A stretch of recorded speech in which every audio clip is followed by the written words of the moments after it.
ساحة للعلم كنا نلتقي والحب والإخلاص زاد قلوبنا نمضي إلى نور اليقين ونرتقي قمم الفلاح وتاجنا أخلاق.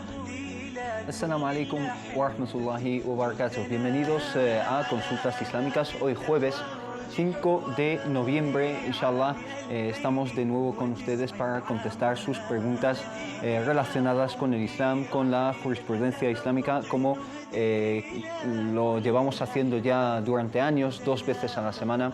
Está de vuelta con ustedes Consultas Islámicas y de nuevo me gustaría dar la bienvenida a mis dos queridos hermanos, Mohamed Said Aliles, salam alaikum, y Tawfiq Al-Shiddadi Al-Harrak, salam alaikum.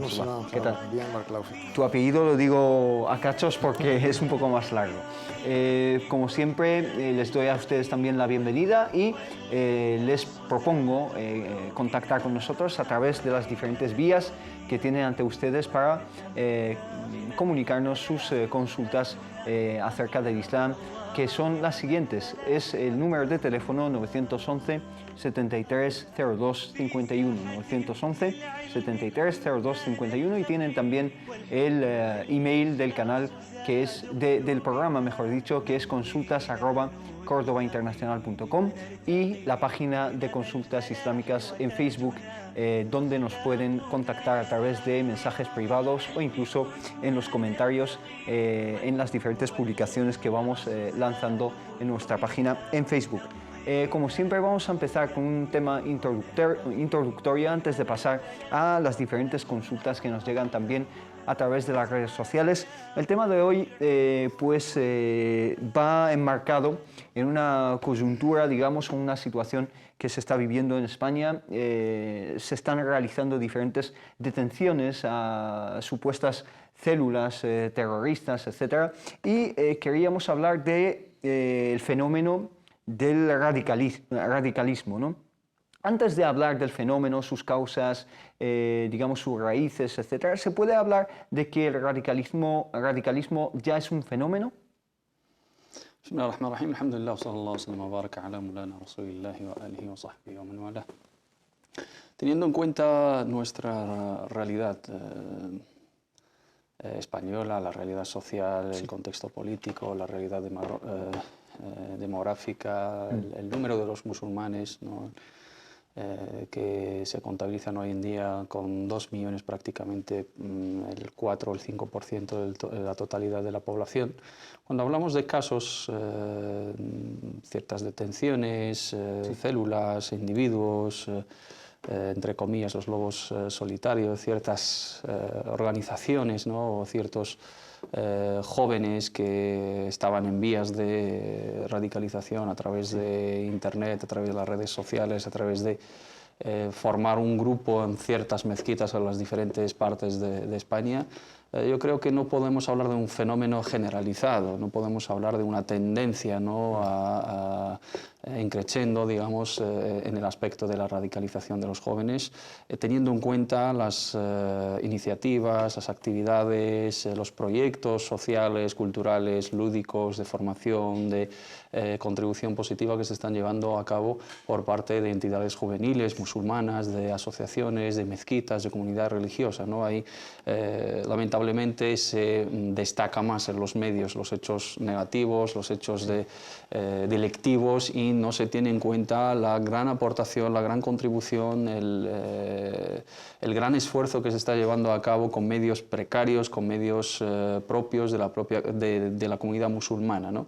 Y los jóvenes están cada vez más presentes en esa contribución positiva, pero sí no deja de ser algo preocupante, no deja de ser algo que debemos de estudiar a fondo, analizar y ver los motivos, las causas, ver cómo podemos erradicar ese tipo de tendencias, qué es lo que falla en nuestra sociedad, en nuestro sistema educativo, cuál es la labor de la comunidad musulmana, cuál es la labor del Estado, de las instituciones públicas, etc. Creo que es un fenómeno, una tendencia, una situación, un hecho que se debe analizar muy a fondo y se debe tratar con mucha seriedad y con mucha serenidad, sin estigmatizar a toda la comunidad musulmana, sin discriminar a esos jóvenes musulmanes que forman parte de esta sociedad. Estamos hablando de nuevas generaciones que son totalmente ciudadanos, que forman parte del tejido social de este país, que han nacido aquí, que crecen aquí, que van al colegio aquí, que ven los medios de este país, que forman parte de la cultura general, y lo único que les diferencia de los demás componentes de esta sociedad de su confesión y su idiosincrasia espiritual y confesional, ¿no? Son hechos aislados, pero al considerarse un hecho aislado no deja de ser preocupante y alarmante. Sí. Taufik, te paso la misma pregunta. ¿Se puede empezar a hablar de un fenómeno o sería realmente una generalización?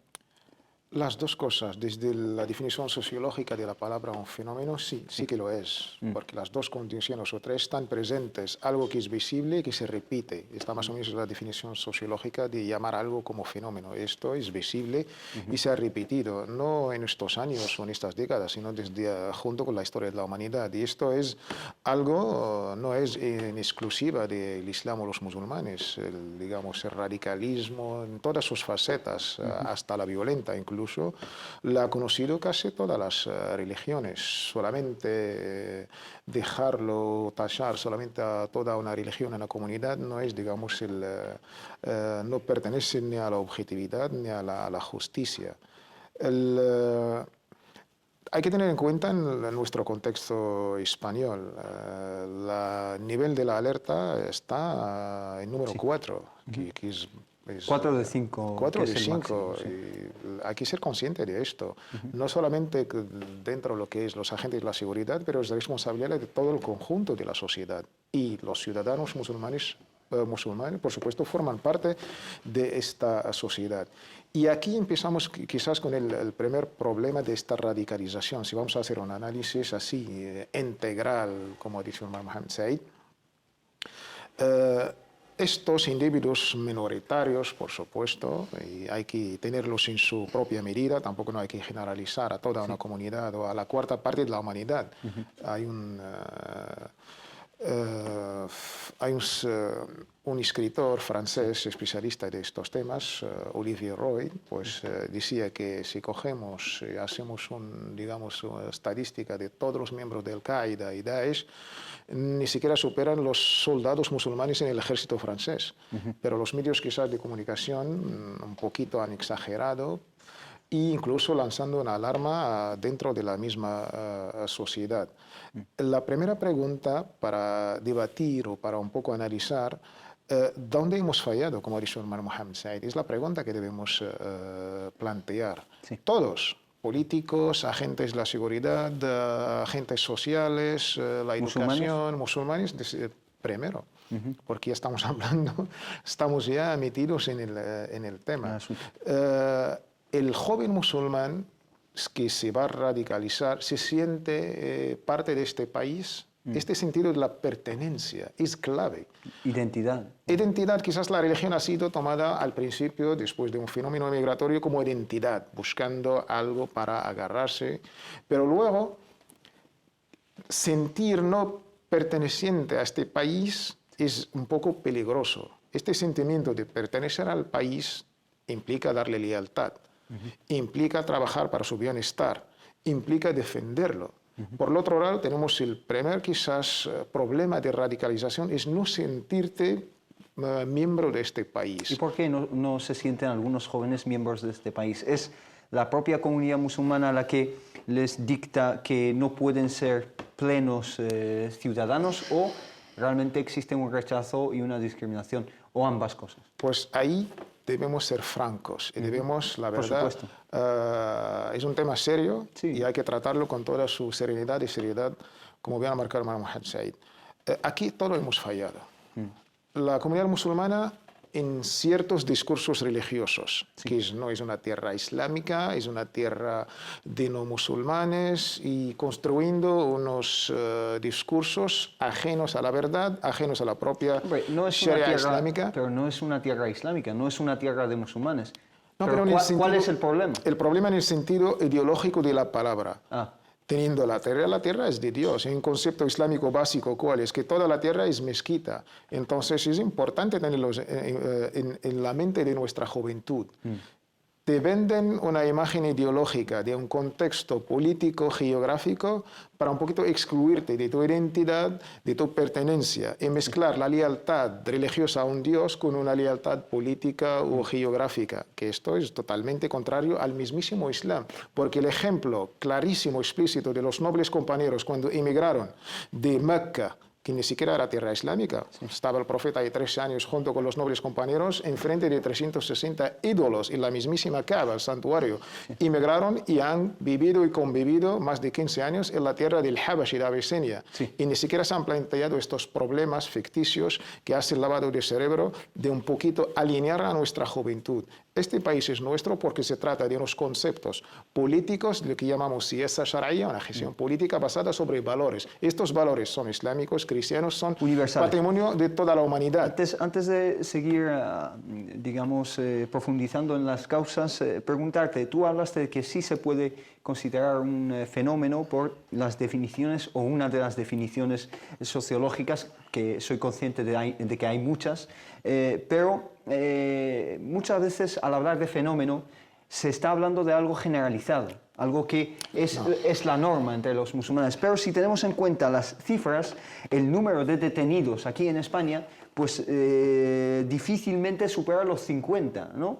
Entonces, 50 personas de entre 2 millones casi de ciudadanos musulmanes es una cifra bajísima. En ningún caso se puede hablar de algo generalizado entre los medios. Lo digo porque hoy en día, cuando se habla en los medios de comunicación de Islam y los musulmanes, la probabilidad es altísima de que se hable del radicalismo, de los terroristas, de atentados, etc. Solo hay que hacer un poco de zapping en los medios de comunicación, en la televisión, y ver de qué están hablando, ¿no? Generalizar no es correcto, en esto todos podemos estar de acuerdo. Y dejando aparte lo que es los medios de comunicación y sus discursos, pero por lo menos el fenómeno existe. Quizás exagerarlo o tratarlo a nivel mediático, esto ya es otro debate, y ahí el morbo vende, como dicen los expertos en los medios de comunicación. Pero ser consciente de algo que existe, no lo vamos a negar, intentar, porque una cosa es interesante para cualquier médico, es un poquito ser consciente de la enfermedad, y ahí ayuda bastante para encontrar la medicina, por supuesto. Sí. Es un fenómeno, por supuesto, que es minoritario, no representa ni el conjunto ni los números, pero existe y se repite. Y siempre ha existido durante esta historia, quizás no solamente del Islam, de las demás religiones, incluso términos coránicos y términos proféticos desde el Corán y la Sunna han tratado este fenómeno, desde los albores del Islam. El Islam le trata como un concepto, un término muy, muy importante, le llama el ghulú. Es quizás el punto de partida de radicalizarse, ser intransigente, extremista a la hora de entender, interpretar los propios textos religiosos y llevarlos a la práctica, y luego tratar al otro, que es diferente de tus creencias, primero de tu propia comunidad. Esto pasó. Porque los musulmanes son la víctima principal del terrorismo. En números, si vamos a hablar de estos números, los números de las víctimas que han caído por culpa de estos terroristas es muchísimo más de lo que han caído aquí en Occidente, aunque cualquier ser humano es digno y cualquier vida humana es digna, y como ha dicho el Corán, quien mata a una vida humana es como si hubiera matado a la humanidad entera.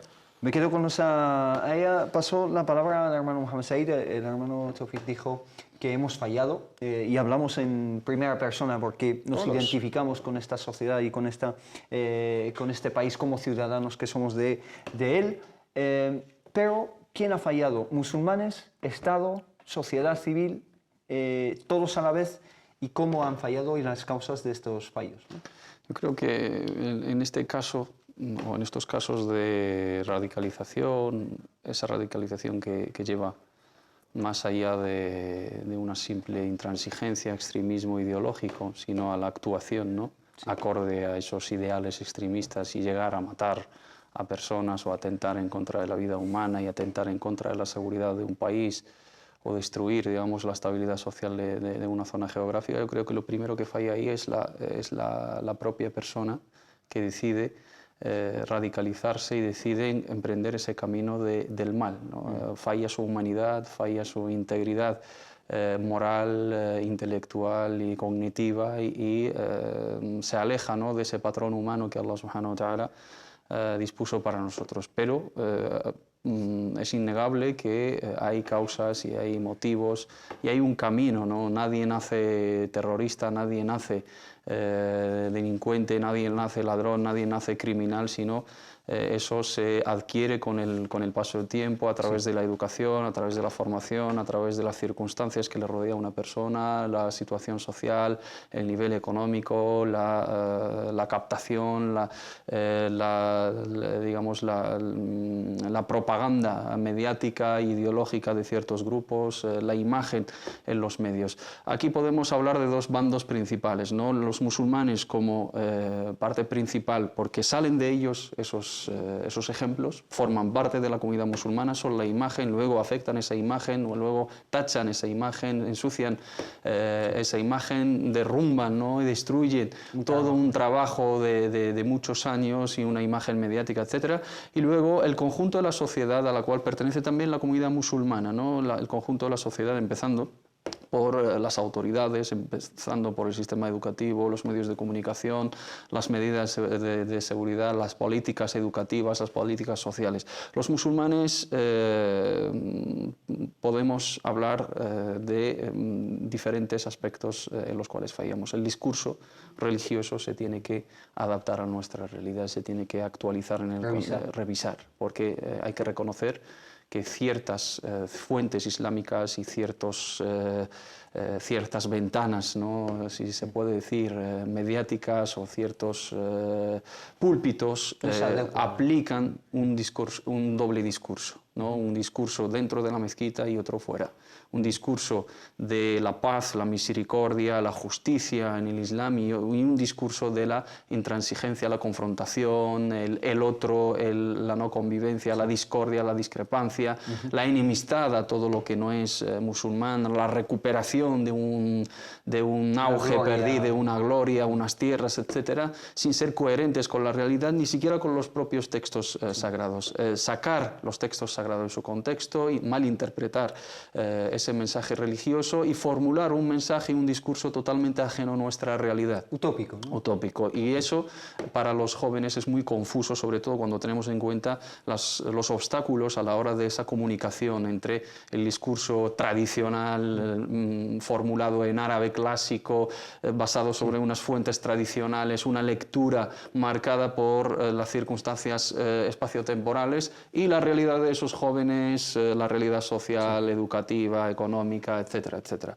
Entonces tenemos que ser valientes a la hora de llamar las cosas por su nombre. El terrorismo es terrorismo, la barbarie es barbarie, el crimen es crimen, la radicalización es radicalización, el extremismo nunca justificarlo, esto pasa porque ni maquillar las palabras y decir, no, intentar justificar, decir esto forma parte, llegar a una definición consensuada del yihad y de la lucha bélica, y marcar sus argumentos y marcar sus condiciones y marcar su ética, y hablar de quién se tiene que encargar de ella y en manos de quién se tiene que gestionar. También he hecho en falta un patrimonio jurídico en el apartado de la política, ¿no? Nuestros sabios a lo largo de la historia han hecho muchísimo esfuerzo y estamos muy agradecidos, y de ese esfuerzo dependemos hoy en día en todos los campos, en el campo de la jurisprudencia, el campo de las ciencias del Corán, del tafsir, de ulum al-hadith, de las ciencias del hadith, de la teología, de la creencia, etcétera, etcétera. Pero cuando buscas en el apartado de la política, sea esa shar'iyya, la gestión de los asuntos políticos, la gestión del gobierno, el formato de gobierno, es un apartado marcado por las ideologías, marcado por los sucesos históricos y marcado por lecturas de ciertos grandes sabios que han escrito en ese dominio, marcado por sus circunstancias personales, circunstancias espaciotemporales, ¿no? Tenemos un patrimonio que se remonta al siglo VII o al siglo VIII de la Hijra, y estamos en el siglo XIV.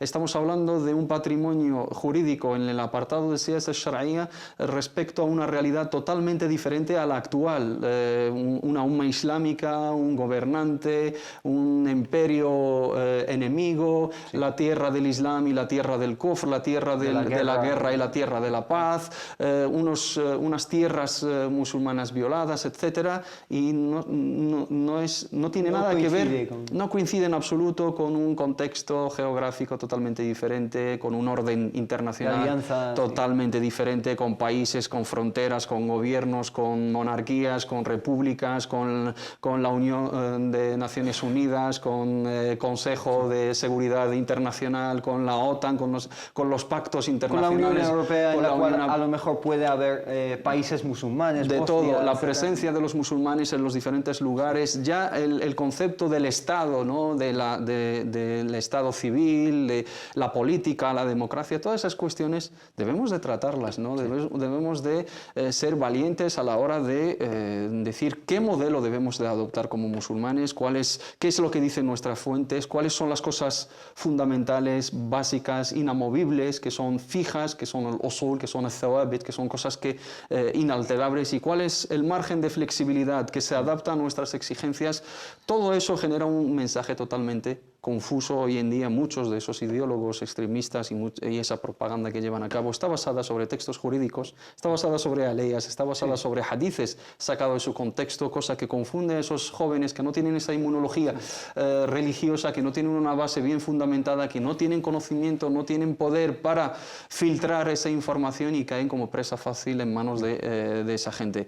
Y fundamental la educación por parte de los musulmanes para formar a esos jóvenes, enseñarles su religión, enseñarles la historia islámica, la historia del Islam, los fundamentos de la sira del profeta Muhammad sallallahu alaihi wasallam, cómo actuó en tal situación, qué es lo que dice el Islam en esto, qué es lo que dicen nuestras fuentes, cómo juntar entre los diferentes argumentos, no tomar un argumento en solitario y basar sobre ello toda una tendencia, una ideología.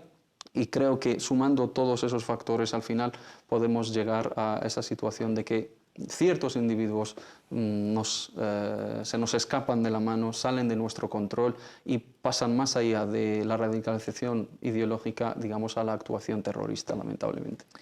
Hermano Taufik, algo que añadir en este sentido, y ¿qué papel quizá juega la discriminación o la islamofobia a la hora de hacer o empujar a ciertos jóvenes a radicalizarse?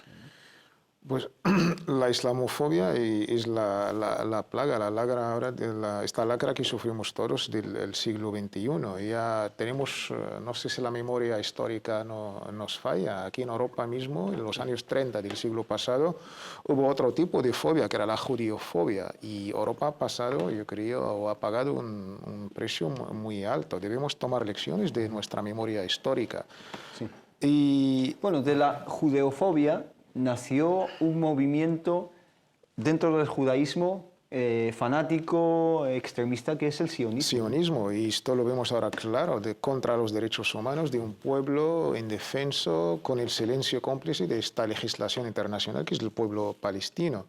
Pero yo creo que otro punto importante que aquí el discurso político a la hora de tratar estos temas siempre te habla como si es algo de fuera, de los inmigrantes, de unos extranjeros, de unos extraterrestres. Sí. No, yo creo que ahora el fenómeno es tan grave que debemos tener la conciencia de una vez por todas que es nuestro. Sí. Estos hijos son nuestros, han nacido aquí, han sido educados aquí.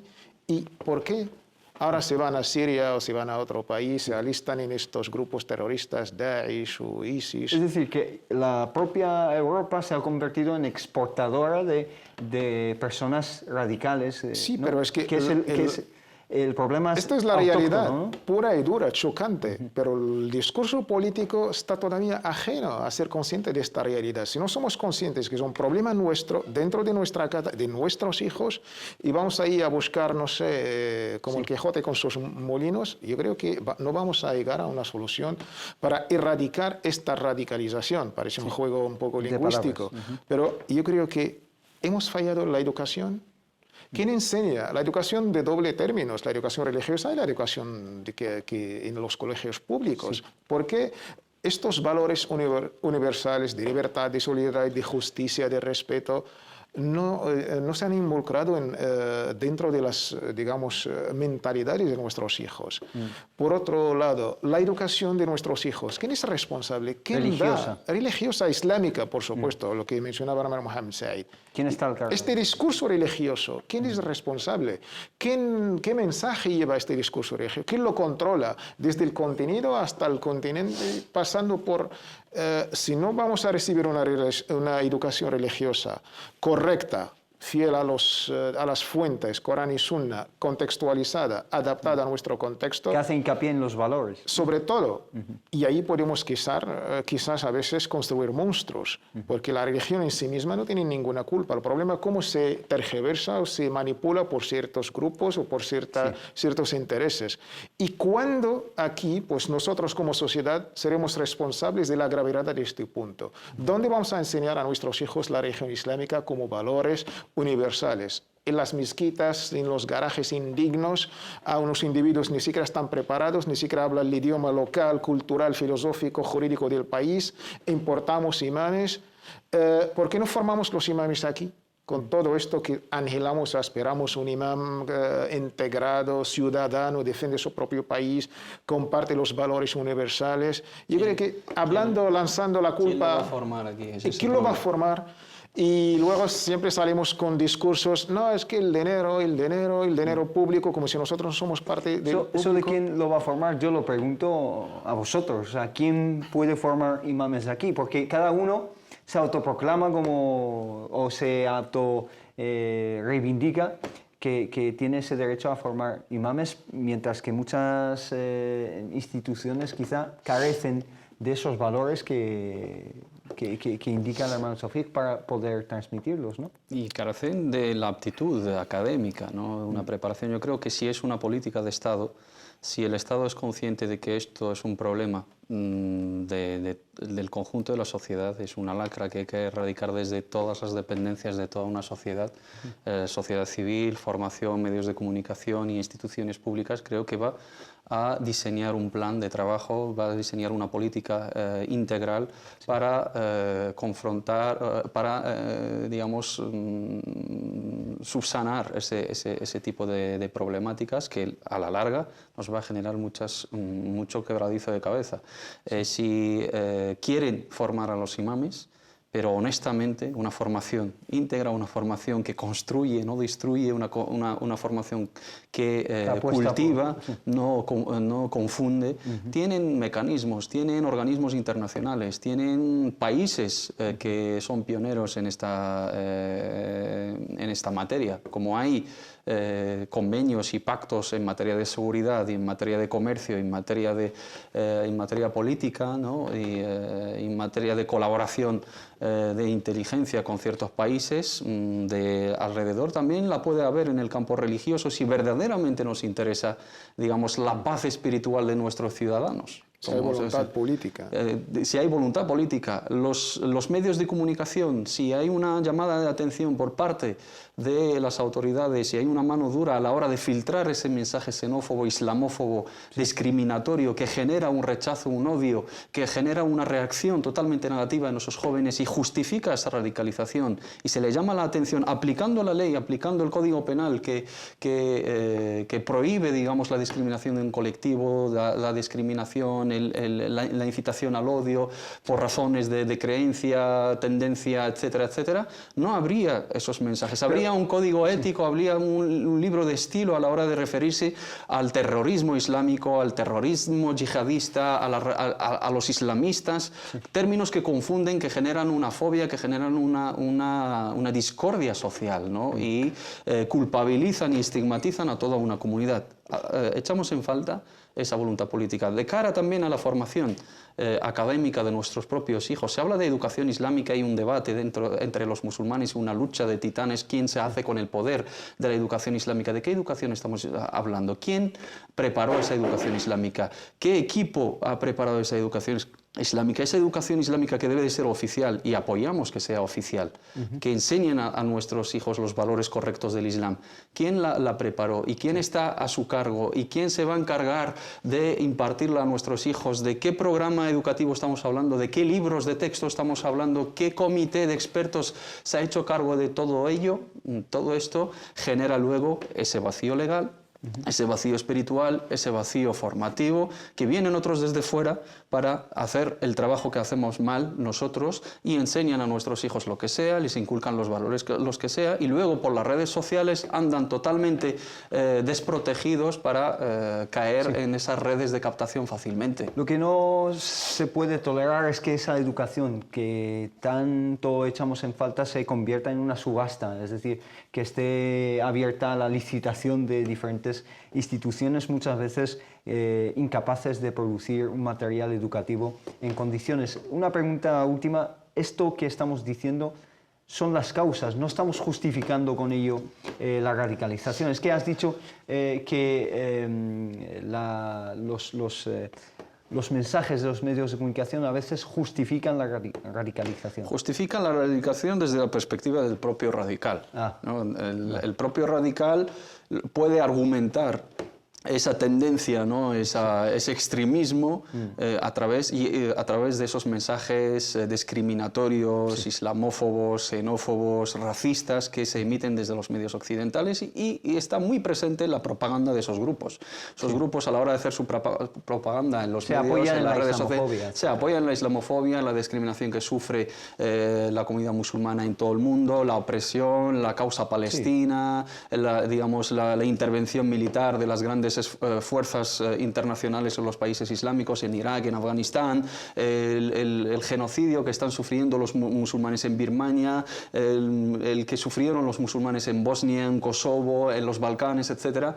Y todo está al orden del día. Entonces, esos grupos justifican su acción, que para ellos es una reacción en contra de una opresión, en contra de una guerra, en contra del Islam y una conspiración mundial en contra del avance del Islam y de los musulmanes, a través de textos jurídicos, a través de esos hechos históricos y a través de la realidad actual y el mensaje que se difunde en los medios de comunicación. Hay que reconocer que los medios de comunicación están haciendo un flaco favor a la convivencia, están dando argumentos a los terroristas para que se jacten más de esa radicalización y esos extremismos. Están difundiendo, le están haciendo un favor y están difundiendo unos términos que legitiman unos términos que los han expropiado esos grupos. Cuando hablas de Estado Islámico, lo estás legitimando. Lo estás legitimando. Cuando hablas de terrorismo islámico, le estás dando esa legitimidad que él busca dentro de la religión islámica. Si los propios musulmanes salimos diciendo no en nuestro nombre, si los propios musulmanes decimos esto no pertenece al Islam, estos no nos representan, ¿por qué desde fuera quieres tachar a los musulmanes de terroristas? De hecho, si decimos nosotros Estado anti-islámico, porque realmente contradice los principios del Islam, entonces los medios de comunicación, con la repetición al decir Estado Islámico, lo están legitimando frente a muchos jóvenes, ¿no es así? Vamos, inshallah, a una muy breve pausa. Se nos ha ido la primera mitad con este tema. Inshallah, volvemos con sus preguntas que nos han planteado en las redes sociales. ساحة للعلم كنا نلتقي والحب والإخلاص. Assalamu alaikum, bienvenidos de nuevo a Consultas Islámicas. Después de esa introducción que trató del tema de la radicalización y las causas de este fenómeno que vivimos, vamos a plantear algunas preguntas a mis dos queridos hermanos aquí en plató. La pregunta que nos plantea un hermano cuyo nombre prefiere no mencionar, dice, una pregunta que se me plantea es, ¿está bien hacer ruqya recitando al-Fatiha y soplando en el agua y beberlo? ¿Se hace así? Adelante. Sí.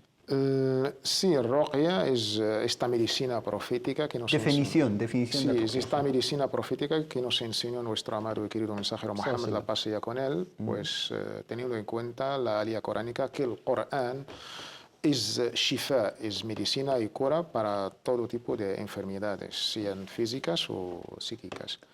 De ahí, hacer ruqya nos recomendó el profeta Muhammad sallallahu alaihi wasallam las 3 últimas suras, me refiero al capítulo 112, 113, 114, que ya son muy conocidos, junto con otros dua, invocaciones que solía decir el profeta, invocando el nombre de Dios y pidiendo cura para este tipo de enfermedades. Al hacerlo con agua o con aceite, nos consta varios ahadith. El profeta sallallahu alaihi wasallam lo hizo. Sí, lo hizo a sí mismo y a otro noble compañero. Y una práctica de nuestros salaf. El hadith narrado por el imam Abu Dawud, un noble compañero, Qais bin Shammas, ibn Thabit bin Shammas, ha sido mordido por un... me parece que era un serpiente. El profeta sallallahu alaihi wasallam mezcló agua con tierra y recitando suras. No me recuerdo si era el Fatiha o otros. Aisha, nuestra madre, la madre de todos los creyentes, no había ningún inconveniente en recitar Corán sobre agua y luego pues beberla o incluso lavarse con esta agua. Profeta sallallahu alaihi wasallam también un día ha sido mordido por una serpiente y pasaba agua recitando el Corán. Este hadith lo narró el noble compañero Ali ibn Abi Talib. Sin embargo, hay un consenso entre nuestros sabios que está permitido con la condición que sea Corán o Sunna auténtica, un dua con un árabe explícito, nada de talismanes o cosas que no sabemos su significado. Muy bien, Barakallahu Fik, hermano Mohamed Said, te planteo la misma pregunta, pero de otra forma. ¿Cómo podemos compaginar entre esta medicina profética o estos principios que nos enseña el profeta sallallahu alaihi wasallam y la medicina moderna? El hacer estas prácticas, beber agua después de recitar el Corán, etc., ¿quiere decir que debemos dejar de ir al médico o consumir medicamentos, etcétera? En absoluto, porque el profeta Muhammad sallallahu alaihi wasallam nos llama a hacer uso de los medicamentos, a hacer uso de los tratamientos, fatadaw, ¿no? El profeta Muhammad sallallahu alaihi wasallam nos llama a tener en cuenta los avances médicos y hacer uso de las cosas materiales, los remedios, curas experimentadas, etc. Y hablando de su contexto profético, de la época del profeta Muhammad sallallahu alaihi wasallam, pues si es en nuestra época o en las que vengan posteriormente, pues hay unos avances totalmente diferentes a aquel entonces, tenemos que recurrir a ello. Nuestra obligación es acudir al médico, buscar la cura, buscar los remedios, los tratamientos, inclusive esa práctica espiritual y esa práctica profética forma parte de los medios que tenemos a nuestro alcance. Según la medicina, según la enfermedad, según las patologías, hay que consultar a los facultativos en este caso. Tenemos en el Sagrado Corán que la miel es una cura. Pero sabemos perfectamente que una persona diabética no puede comer, digamos, esa miel dulce porque sería contraproducente y le podría afectar porque tiene una enfermedad y es perjudicial, ¿no? Entonces, el aspecto del shifa y el aspecto de la cura en ciertos remedios marcados en la sunna, en el Sagrado Corán, lo tenemos que entender en su contexto, ¿no? Y aplicar una lógica que es propia de nuestra religión, ¿no? Nuestra religión es una religión realista que tiene en cuenta los medios actuales, tiene en cuenta los medios materiales y es obligación de cada musulmán recurrir a los avances médicos, a todos los descubrimientos en esta materia. Barakallahu Fik, una pregunta que quizá hubiese convenido plantearla un poco antes cuando hablábamos de la radicalización, etc. Nos pregunta Zakaria, dice lo siguiente, dice: buenas, quisiera saber si el yihad, al menos dice él y no la yihad, al menos sabe que es masculino, es válido sin, textualmente dice, ridat al-walidin, es decir, la complacencia la complacencia de los padres, ¿no? Si estos no son musulmanes, ya que de todos modos no querrán. Es una pregunta que dice mucho, en realidad, ¿no? Dice si los padres no son musulmanes, pero en realidad en cualquier modo, ¿no? Musulmanes y no musulmanes. Sí, es muy importante esta pregunta, la verdad. Se agradece esto del yihad, aunque lamentable nuestro diccionario por excelencia de la RAE, el diccionario de la RAE, la utiliza de una manera un poco guerra santa, femenino, pues la yihad incluso da una explicación. No, guerra santa islámica. De los musulmanes. Sí, creo que como musulmanes y como ciudadanos merecemos mejor trato que fiel a la verdad y a la objetividad. El yihad hay que entenderlo. El yihad no es sinónimo de guerra. La palabra empleada para guerra o para lucha bélica en el Corán tiene otros términos. Harb, ghazw, nefir. Y la gente siempre se ha quedado un poco con un significado resumido, simplificando un término tan noble y sagrado. Y de ahí lo que mencionaba Mohammed Said, hasta el terrorismo yihadista y hasta peor todavía. El yihad es un concepto coránico muy noble, que es esforzarse para el bien. Y una faceta de él, quizás una lucha defendiendo tu honor, tu país, en este caso España, que es nuestro país. Sí. Si limitando a esta faceta bélica de la autodefensa, que es un derecho religioso, islámico, judío, internacional, está en el preámbulo de los derechos humanos, el Consejo de Seguridad, la autodefensa. Esto nuestros sabios lo han dedicado todo un apartado, que es desde las condiciones hasta su ética. Si se trata de esto, primero el yihad, ¿quién lo tiene que tomar la decisión de hacer esta lucha? Debe ser primero no los individuos, debe haber un presidente de Estado. La decisión de hacer la lucha o la defensa del país no la podemos tomar como el dirigente responsable de todo un país. No es una decisión personal, ¿no? Y esto es el error gravísimo. No podemos hacer yihad sin la autorización, sin el permiso del presidente o, en su caso, el ministro de Defensa, como mínimo. El yihad entendido en su faceta bélica, dicen, ¿no? Exactamente, es lo que he entendido del hermano. Si estamos hablando de esto, hay ciertas condiciones. Nuestros sabios, alhamdulillah, han conseguido incluso con el derecho internacional. Desde el inicio de esta lucha hasta la ética que hay que mantener muchísimo antes de los convenios de Ginebra 1, 2, 3 y 4. Y una de estas condiciones, después del permiso del jefe de Estado, viene por supuesto una condición que es el permiso de los padres. Incluso uno, en una batalla que tenía el profeta Sallallahu en un hadith muy conocido, quería salir para alistarse con el ejército del profeta Sallallahu y le preguntó si tenías padres, le dijo que sí, padre mal, le dijo no, vuelve tu jihad, tu lucha, tu yihad verdadero, estar con tus padres, mantenerlos. Necesitamos el yihad civil, el yihad de mantener nuestra sociedad, el yihad de nuestro bienestar, el yihad de formar los imames, el yihad de este fracaso escolar, el yihad de nuestras hermanas para reivindicar sus derechos. Esto hay que entenderlo. No hay que limitar que vamos a hacer un bien o para entrar al país o debemos que aniquilarnos o matarnos o sacrificarnos. Esto es la excepción. La norma es vivir el Islam, es vivir tu humanidad, es agradecer a Dios. Es que ahora hemos cambiado un poquito la alía coránica incluso. Y esto nuestra juventud lo deben tener en cuenta. No coger la excepción y dejar lo que es lo normal, la base y la norma. Bueno, Said, ¿algo que añadir? Con todo respeto del mundo, esta pregunta no procede. No procede. No procede en el sentido de que la realidad actual no es como la realidad del profeta Muhammad sallallahu alaihi wasallam. Cuando hablamos de lucha armada hoy en día, o cuando hablamos de lucha bélica, estamos hablando de unos ejércitos de Estado, estamos hablando de ministerios de defensa, estamos hablando de soldados profesionales. No es que uno está sentado en su casa, ve una guerra y sale, coge su espada y me voy. Tengo que consultárselo a mi padre o no. Es que en ese contexto, es una visión un poco infantil. Una visión histórica, de otra realidad totalmente ajena a la nuestra. Y esa es la pasionalidad que quieren vivir algunos jóvenes remontándose a esas escenas históricas que ven en las películas. Romanticismo, empujados por esos mensajes demagógicos y esa nostalgia. Entonces se ve como Abu Bakr as-Siddiq radiyallahu anhu y Omar y Khalid ibn al-Walid, cuando estaba en su casa y escuchaba, digamos, al Nefir, la llamada, la convocatoria de la guerra, ponía sus cosas sobre su caballo, se despedía de su familia, ponía sus cosas encima de su caballo, cogía su espada y salía a la lucha. Esto hoy en día no es así.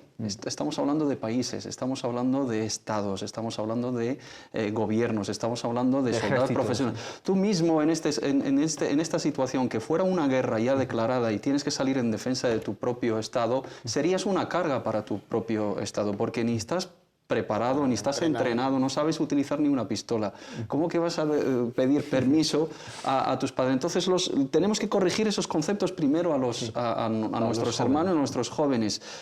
Si no estamos viviendo en la época medieval, que esto tiene un descontrol y hablar, porque esta cuestión se plantea en el fikr, digamos, en los planteamientos jurídicos de si es jihad al-daf' o jihad al-talab. El debate de nuestros sabios, y te pueden aportar aquí la opinión de Ibn Taymiyyah y de los que le refutan, si es, digamos, la defensa, la autodefensa en un ataque ya inminente, o es algo que buscamos nosotros. Sí, la defensiva o la ofensiva. O la ofensiva. Entonces ahí sí procede pedir el permiso a los padres, el enemigo lo tenemos en las puertas de nuestra ciudad, de nuestro barrio, si tengo que pedir permiso o no, entonces ahí está el debate. Sí. Estamos hablando del siglo VII o el siglo VI, de unas circunstancias de la invasión, digamos, de los mongoles, etc. Sí. Y cogemos unas opiniones de aquel entonces, porque las sacamos de contexto. Claro. Ibn Taymiyyah, por ejemplo, ya que lo mencionas, que Allah lo tenga en su misericordia, vivió justo en esa invasión. Todo su patrimonio, para ser claros, todo su patrimonio relacionado con el aspecto de fiqh al-jihad en el concepto de la lucha armada está basado sobre esas circunstancias que él vivió personalmente. Por lo tanto, todas sus opiniones están fundadas sobre esas circunstancias, que son totalmente legítimas y lógicas para aquel entonces y para esas situaciones. Cualquiera en esa situación llegaría a esas conclusiones, pero si hubiese vivido otra... si Ibn Taymiyyah estuviese en el siglo XXI, a lo mejor... Extrapolarlos a nuestra realidad. Ahí está el fallo. Entonces, desde esa perspectiva, no procede ese tipo de preguntas y la respuesta es lo que dijo el hermano Tawfiq. Aquí hay un código, hay unas condiciones, hay una jurisprudencia, hay un permiso de Wali el-Amr, hay unas dependencias oficiales, etcétera, etcétera, etcétera, y hay una ética que hay que tener en cuenta, y como individuos no pintamos absolutamente nada en esas cuestiones, salvo en determinadas situaciones en concreto que hoy en día sería difícil de vivirlas. Una pregunta que nos plantea una hermana que prefiere permanecer en el anonimato. Dice, buenas tardes hermanos, tengo 3 hijos. Mi hijo pequeño tiene síndrome de Down y otro tiene no sé cómo se dice en español, de...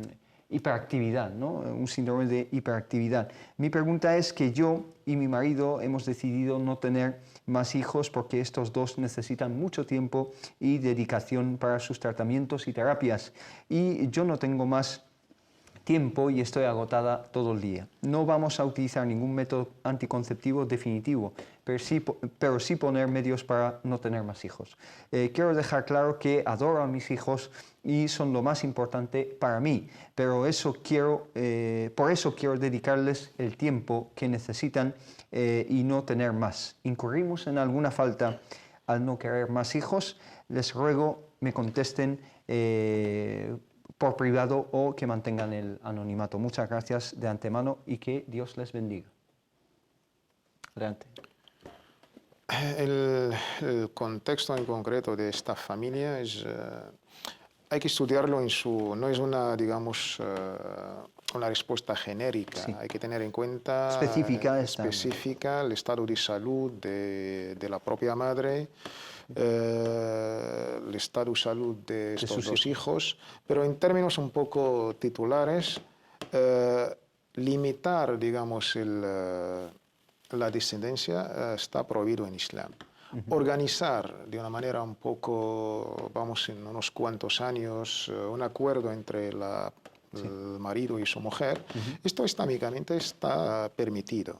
Lo hacían los propios nobles compañeros durante la vida del profeta sallallahu alaihi wasallam, con el consentimiento del profeta, siempre teniendo la fe en Allah subhanahu wa ta'ala, que es nuestro sustentador y que es nuestro proveedor. Pero ella no lo hace por sustento, simplemente porque no puede más al tener estos hijos con, digamos, unas necesidades específicas que son muy exigentes, ¿no? Es que, limitar de una manera así definitiva, es que nos consta por... No, ella dice que no va a hacer ninguna medida definitiva. Simplemente van a intentar no tener más hijos. Ninguna medida anticonceptiva definitiva, lo dice textualmente. Es que hay que dialogar con esta propia familia. No puedo dar una respuesta así definitiva. Entra el factor económico, entra la creencia en Allah, en el futuro. El cansancio, el duro trabajo de mantener los dos hijos se tiene en cuenta, por supuesto. Pero no llega, según mi humilde opinión, así de una manera vamos a tomar una decisión que no vamos a tener más hijos, porque esto entra en el futuro, y el futuro solo lo sabe Allah. Hermano Mohamed Said, nos queda muy poco tiempo. El hermano Tawfiq nos ha dado su opinión. Dentro de estas circunstancias, ¿qué opinas? No incurre la hermana en ninguna falta, digamos, grave, porque su intención es darle más tiempo, prestar más atención a sus dos hijos que están en una situación especial, uno con un síndrome de Down, que necesita un cuidado especial, un seguimiento y terapias, etcétera, y el otro hijo también sufre otra enfermedad que también precisa de una atención. Según sus circunstancias, ve que tiene que dedicar más tiempo, tiene que dedicar más atención a sus hijos y no se ve las condiciones óptimas para tener más descendencia. Los métodos anticonceptivos son permitidos en el Islam. Lo que se prohíbe es la interrupción definitiva de la concepción. Hay que diferenciar entre tanzim al-nasl y tahdid al-nasl. Tanzim es la organización a través de todos los tipos de anticonceptivos existentes, siempre y cuando no sean nocivos y perjudiciales para la propia salud de la mujer. ¿Qué es lo que menciona ahí? Sí, en ese sentido no hay ningún tipo de problema. Interrumpir la descendencia, interrumpir, digamos, la concepción de manera definitiva, eso es lo que se prohíbe en el Islam. Si ellos valoran, según su circunstancia, que es una circunstancia especial y no pueden dar el paso de tener más hijos porque no se lo permite la situación actual, incurrir en una falta no están incurriendo, pero claro, también, como dice el hermano Tawfiq, hay que tener confianza en Allah subhanahu wa ta'ala, hay que anhelar la recompensa en ese esfuerzo que hacemos como padres hacia nuestros hijos, y también encomendarnos en la misericordia y en la compasión de Allah subhanahu wa ta'ala, que cure a sus hijos y que ella tenga la fuerza, inshallah ta'ala, para llevar de la mejor manera esa situación. Pero insisto en que no incurre en ninguna falta. Ninguna falta. Barakallahu fik. Una última pregunta. Nos preguntan acerca de sujud tilawa, que es la postración de la lectura o recitación del Corán. Ya sabemos que existen diferentes puntos del Corán en los cuales se recomienda hacer este sujud, esta postración. Nos preguntan cómo se lleva a cabo y si se tiene que estar en estado de ablución al llevarlo a cabo. Sujud tilawa, o la postración a la hora de recitar ciertas aliyas en concreto del Corán Karim, es de las obras más nobles, teniendo en cuenta su filosofía. O sea, Satanás ha rechazado hacer este sujud a nuestro padre Adam, de ahí pues nuestra condición de siervos de Allah es un gesto donde nos sentimos este diálogo con Allah, es importante. Sin embargo, no es obligatorio. ¿Recomendable? Es recomendable por la gran recompensa, pero no es, digamos, fard o obligatorio. En la opinión mayoritaria coherente que yo me inclino, no hace falta el wudú, la ablución, porque no es una oración. Parte de la oración. Si está uno en el estado del wudú, está bien, pero no hace falta como una condición. ¿Cómo se lleva a cabo brevemente, simplemente al llegar? Es una sajda, postrarse directamente y alabar a Allah subhanahu wa ta'ala, subhana rabbiyal a'la, y diálogo abierto con nuestro Creador, pedir y Allahu Akbar, y ya está. Hermano Mohamed Said, ¿se necesita el wudú? Según la opinión del Jumhur, sí, porque se considera una oración y... ¿Se considera parte de si consideramos sujud tilawa como una oración, precisa de lo que precisa la oración. Si no lo consideramos como una Parte de oración, la oración. no parte de la oración en sí, sino como algo parecido a la oración, no precisa de la ablución. La opinión del Jumhur dice sí que precisa de la ablución. Es preferible que la hagamos con ablución. Barakallahu fik. Pues con esto llegamos a la conclusión del capítulo de hoy de Consultas Islámicas. Simplemente dar las gracias a ambos, a Mohamed Said Avides, muchísimas gracias, Barakallahu fik, y Tawfiq, muchísimas gracias por todo, y a ustedes muchas gracias por habernos seguido. Inshallah nos vemos el lunes que viene con más Consultas Islámicas. Assalamu alaikum wa rahmatullah. تضيء بشمسها أرواحنا للدين والدنيا جمعنا أمرنا كي لا يضل عن الحضارة ركبنا ومعلمات كم أضأنا مشاعلا للعلم والأخلاق فينا